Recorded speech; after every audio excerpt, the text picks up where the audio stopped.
여러분 안녕하세요. 6월 20일 금요일 사기모의 교회 아침 말씀입니다. 오늘 함께 나눌 말씀은 누가복음 7장 24절에서 35절입니다. 오늘의 말씀은 고정 댓글을 통하여 아침 말씀을 들으며 함께 볼 수 있습니다.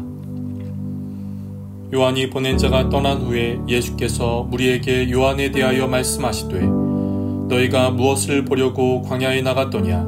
바람에 흔들리는 갈대냐? 그러면 너희가 무엇을 보려고 나갔더냐? 부드러운 옷 입은 사람이냐? 보라, 화려한 옷을 입고 사치하게 지내는 자는 왕궁에 있느니라. 그러면 너희가 무엇을 보려고 나갔더냐? 선지자냐? 옳다, 내가 너희에게 이르노니 선지자보다도 훌륭한 자니라. 기록된 바, 보라, 내가 내 사자를 내 앞에 보내노니 그가 네 앞에서 네 길을 준비하리라 한 것이 이 사람에 대한 말씀이라.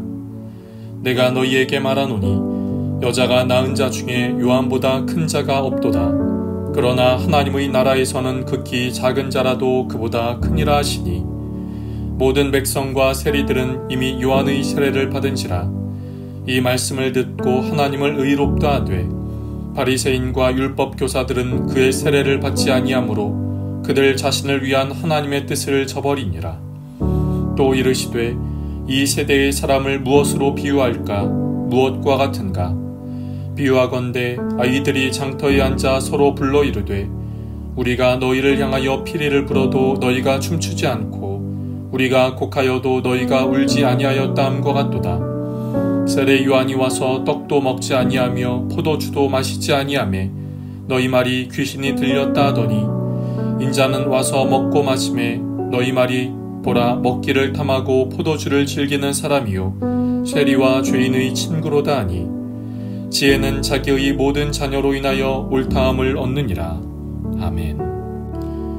오늘 본문은 오늘의 본문 이전의 말씀과 연결됩니다. 즉 세례 요한의 의심과 질문 이후 하신 예수님의 말씀이지요. 예수님은 세례 요한에 대해 말씀하십니다.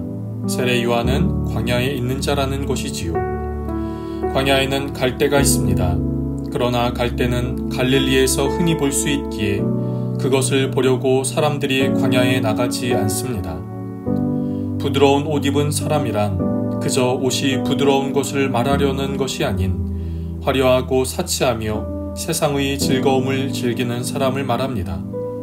그런 사람은 굳이 광야에 있지 않습니다. 왕궁에 있지요. 이것은 세례 요한이 그런 사람이 아님을 말씀하는 것입니다. 그렇다면 세례 요한은 어떤 사람일까요? 예수님은 세례 요한을 선지자라고 말씀하시면서 동시에 선지자보다 훌륭한 자라고 하십니다. 그리고 더 나아가 여자가 낳은 자 중에 요한보다 큰 자가 없다고 하시지요. 이것은 무슨 말씀일까요? 성경에는 우리가 잘 아는 믿음의 인물들이 등장합니다. 믿음의 조상이라고 불리운 아브라함, 하나님을 대면하여 십계명을 비롯한 율법을 직접 받은 모세, 하나님의 마음에 합한 다윗, 눈물의 선지자 예레미야, 믿음으로 기도한 히스기야 등 말입니다. 그런데 세례 요한은 그들과 조금 달랐습니다. 예수님의 말씀을 다시 한번 빗대어 말한다면 세례 요한은 과거의 어떤 선지자보다 훌륭하고 여자가 낳은 자 중에 가장 큰 자입니다.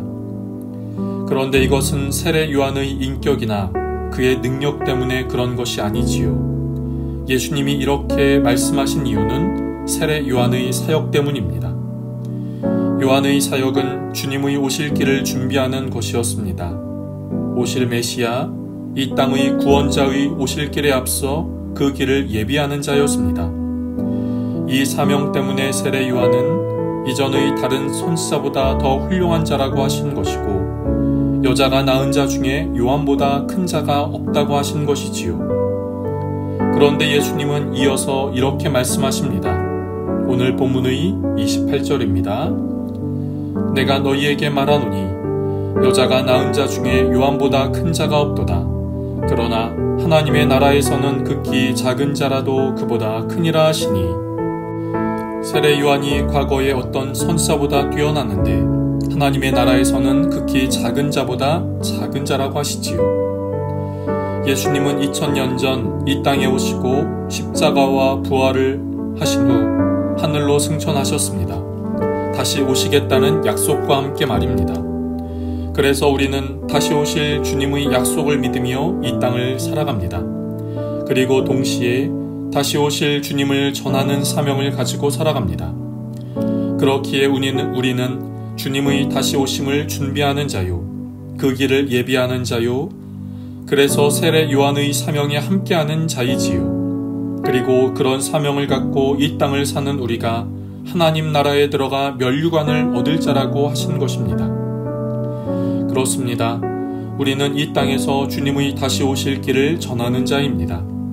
하나님이 나를 그런 사명자로 삼으신 것을 믿으며 살아가는 귀한 오늘 하루가 되기를 소망합니다. 이후 예수님은 이 시대 사람들의 특징에 대해 말씀하십니다.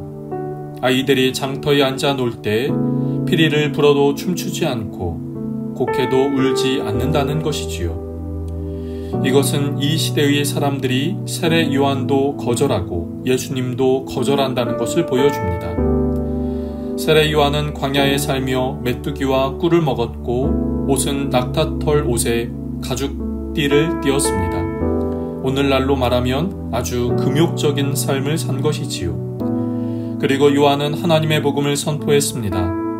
사람들은 그런 세례 요한을 보고 미쳤다고 합니다. 예수님은 세례 요한의 모습과는 달랐습니다. 먹고 마시고 사람들과 어울려서 지냈고 죄인들과도 함께 했습니다.